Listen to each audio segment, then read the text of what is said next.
Good morning बच्चों। आज हम आपको क्लास 12th के लेसन 4 संधारित्र तथा परावैद्युत का पार्ट 3 बता रहा हूँ, जिसके अंतर्गत आज मैं आपको संधारित्र के बारे में बताऊँगा।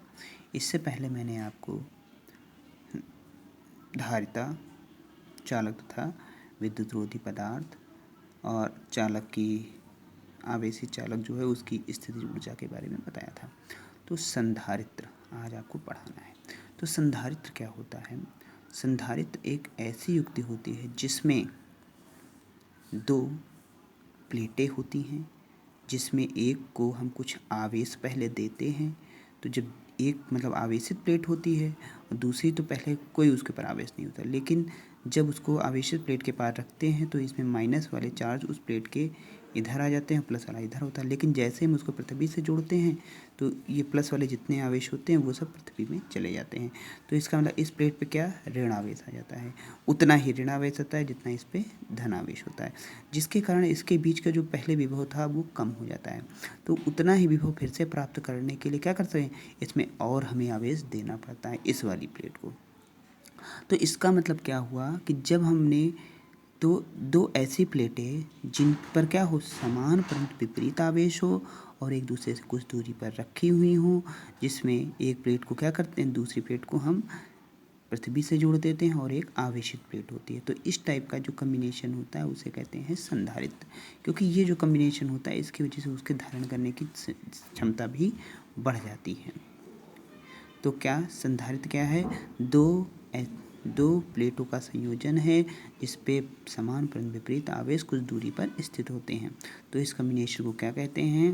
संधारित्र कहते हैं। ये आपका समांतर प्लेट भी, समांतर प्लेटें हो सकती हैं और गोली भी हो सकता है। तो समांतर पट्ट संधारित्र और गोली पट्ट संधारित्र दोनों हो सकते हैं।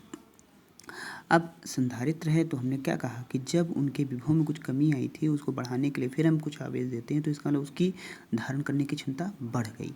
तो अब वो धारिता हम क्या कर रहे हैं, तो उसकी संधारित्र की धारिता क्या होगी? तो उस संधारित्र की धारिता कैसे निकालेंगे? एक प्लेट को दिया गया आवेश, हमने कितना आवेश दिया जिसके कारण उसके विभव, उनके बीच में कितना विभव हो गया या वृद्धि कितनी हुई, और उनका जो अनुपात होगा वही कहलाएगा क्या, उस प्लेट की संधारित्र की धारिता कहलाएगा। जो निम्न बातों पर या उसकी धारिता को प्रभावित करने वाले कारक क्या क्या होंगे?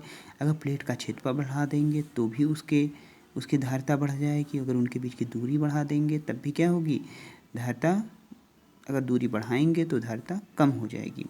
अगर उनके बीच का परावैद्युतांक मतलब कोई ऐसा माध्यम रख दे जो क्या करे, उसके बीच में कुछ माध्यम क्या अवरोध उत्पन्न करे।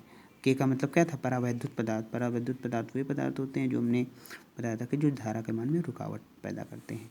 तो अगर उनको कोई परावैद्युतांक कहता है जिस उसका मान बढ़ाते हैं तो भी क्या होगा, उसकी धारिता बढ़ेगी। अगर तीनों समीकरणों को मिला दे तो C अनुपाती होगा A K/T के। ठीक है, ओके, थैंक यू।